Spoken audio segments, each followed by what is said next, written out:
各位係蔡雪瑩同大家睇天氣。嗱，今日各區咧都有落雨啊，港九同大嶼山部分地區錄到超過10毫米雨量。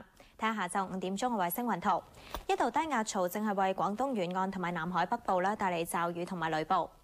天文台錄到氣溫係介乎25.7至到29.2度，相對濕度喺88%至到98%之間，吹輕微至和緩嘅偏東風。而家咧27度，相對濕度咧係89%，而天文台錄到14.2毫米嘅雨量記錄。交俾天氣先生。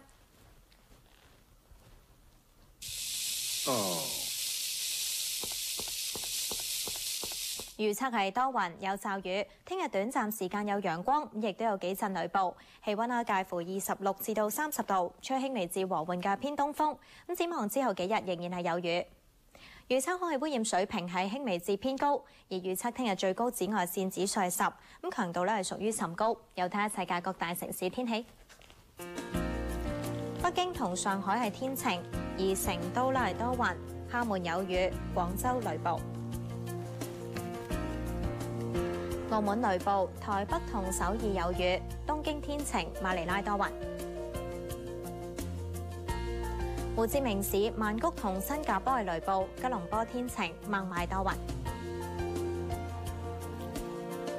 雅加達有薄霧，悉尼同墨爾本天晴，布里斯班同奧克蘭都係驟雨。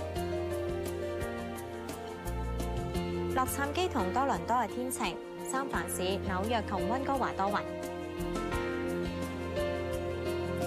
倫敦明朗，巴黎、法蘭克福、阿姆斯特丹同埋蘇黎世咧都係驟雨。今日講下世界嘅氣候變化。美國海洋和大氣管理局嘅數據指，過去嘅4月咧係有紀錄133年以嚟北半球最熱嘅4月嚟㗎。咁全球嘅平均氣溫係14.37度。今日講住咁多先，拜拜。